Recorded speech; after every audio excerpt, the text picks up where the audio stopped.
Este nuevo video que presenta la Cátedra de Genética de la Facultad de Ciencias Naturales de la UNCE en el marco de clases con aulas virtuales abordará el tema de determinación del sexo, que es un tema muy interesante, y el próximo video los temas sobre cómo se analiza la herencia ligada al sexo.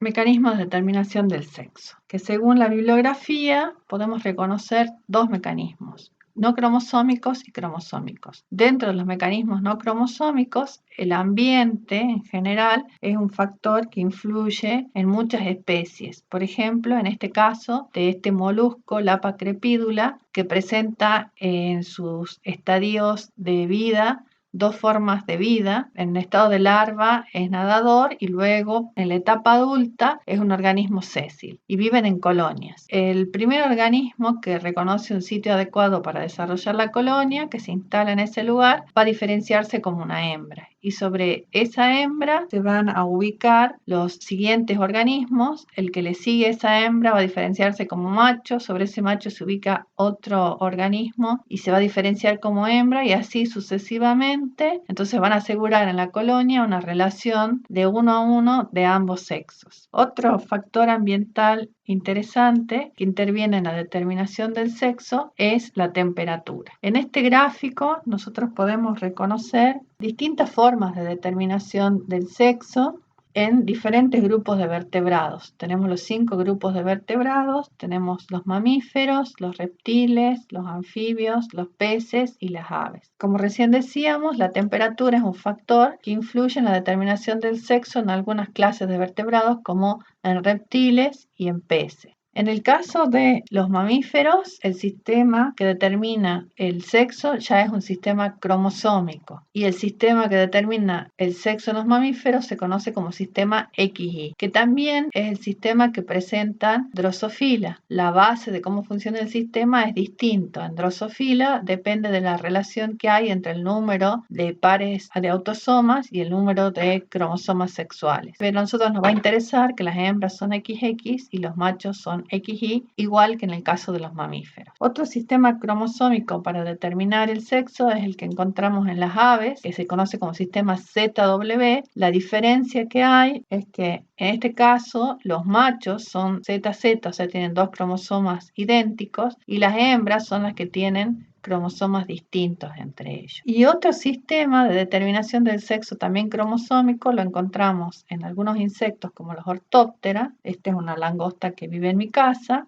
y el sistema de determinación del sexo es X0. En este caso, XX serían las hembras y los machos tienen un solo cromosoma sexual, un cromosoma X. Distintos mecanismos para determinar el sexo, pero a estos mecanismos le podemos agregar algunos otros extraños, como seguramente leerán en la bibliografía, que es el caso del ornitorrinco, y yo les agrego también, y les agrego los links para que lean el caso de una rana de Brasil. El ornitorrinco de por sí es un organismo muy singular, presenta una mezcla de rasgos de incluso diferentes clases de vertebrados, tiene pelos como los mamíferos, presenta picos como las aves, e incluso tiene algunas características parecidas a los reptiles, como que emite un veneno en las patas traseras. Por eso resultó interesante analizar su genoma. En síntesis, es un mamífero monotrema, hace 160 millones de años que se separó del resto de los mamíferos, y en su genoma interesante, que se secuenció en el 2008, encontraron que está constituido por unos 18.500 genes y tiene 52 cromosomas, y lo interesante que hace al tema de hoy es que presenta 10 cromosomas sexuales, no un par de cromosomas sexuales, sino 5 pares de cromosomas sexuales. El año pasado se publicó también un genoma interesante en cuanto a la determinación del sexo,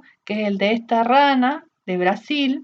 En ella encontraron todavía más cromosomas sexuales, 12 cromosomas del total de 22 cromosomas, o sea que tiene 10 autosomas o 5 pares de autosomas y 6 pares de cromosomas sexuales. Y el ornitorrinco, 5 pares de cromosomas sexuales y le quedan 42 autosomas. Por lo tanto, como verán, es diversa la forma en que en las distintas especies se determinan los sexos. Nos vamos a centrar en los mamíferos y en particular en nuestra especie, y para eso podemos observar el cariotipo en la especie humana. Nosotros sabemos que somos organismos diploides, 2N, con 46 cromosomas en total, 23 pares. 22 pares son autosomas y tenemos un par sexual. En esta imagen, entonces, lo que estamos observando son los 22 pares de autosomas ordenados. Después del par 22 tenemos cromosomas XX y un cromosoma Y. Fíjense que los cromosomas están de a pares. Nosotros esos pares los reconocemos como par de cromosomas homólogos. ¿Se acuerdan que tienen el mismo tamaño, la misma forma y el mismo patrón de bandas? En los cromosomas sexuales, en algún sexo, en el caso de los mamíferos, en las hembras, vamos a tener un par de cromosomas completamente homólogos. Y en el caso de los machos, ya no hay homología porque no tienen la misma forma ni el mismo tamaño